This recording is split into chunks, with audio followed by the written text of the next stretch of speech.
March 22nd, 2023, this remarkable girl remained positive after her left hemisphere was removed. Mora Leibs, in the womb of her mother, had a stroke which led to continuous epileptic seizures. The surgeons believed the best course of action was to remove her brain, which caused the seizures. After the surgery, Mora Leibs was able to recover the functions she had lost in the brain. This remarkable girl was able to adapt and conquer to this unfortunate circumstance.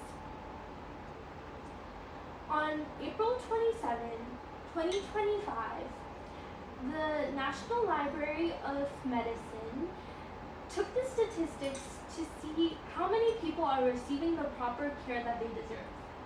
They found out that 22 million people are diagnosed with a neurological disorder and or injury. Out of this number, 14 million people require surgery. Only 5 million people aren't able to undergo surgery, which is around 37% of the population. Today, I will be telling you how the brain adapts to injuries using neuroplasticity. First, we will look at the definition of neuroplasticity. Then we will look at how neuroplasticity evolves from childhood to adulthood. Lastly, we will look at new research and how to keep your brain healthy. First, let's talk about the definition and how neuroplasticity was found. The National Library of Medicine, updated on May 24th, 2026, explains the significance of neuroplasticity and the origin of discovery. Neuroplasticity is the nervous system's ability to adapt and change the functions and structure when facing intrinsic or extrinsic stimuli. This includes traumatic brain injury and or stroke. This phenomenon, plasticity, was found by Bliss and Lommel when they were studying a rabbit's hippocampus. They found that when two neurons communicate, it becomes easier for them to relay the information. This increases the strength of the synapse and decreases the activation energy. Now that we have talked about the definition and how the brain was found, we will talk about the details of neuroplasticity. Verywellmind.org, last updated on June 11, 2025, studies the process of the brain from infancy to adulthood. In the first few years of human lifespan, a baby's brain goes from 2,500 synapses to 15,000 synapses per neuron. This is due to the large amount of learning they do through motor and sensory skills. New neurons are made mostly in childhood, but can also happen in adulthood. This is called neurogenesis. Adults usually have half the amount of neurons that children have.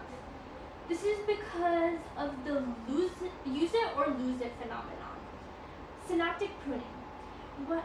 Different environments and situations can cause connections to weaken or be lost because it's not necessary for survival or everyday life. Now that I've told you about the technicalities of neuroplasticity, let's talk about some of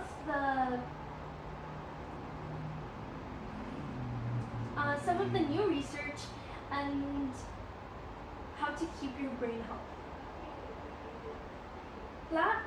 last updated on July 1st, 2025, ScienceDirect.org found factors that affect the brain and some lifestyle changes that can promote healthy brain development. While neurons play a central role in the brain, some cells such as glial cells, astrocytes, and microglia also play a crucial role. Glial cells play a part in maintenance. They remove waste and provide nutrients to the cells.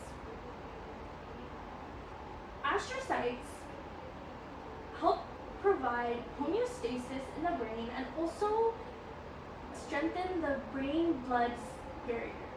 Lastly, microglia helps the brain recover from injuries. Some habits that can promote a healthy brain development is diet and sleep. Sleep helps glial cells remove the waste from the brain and also helps synaptic pruning.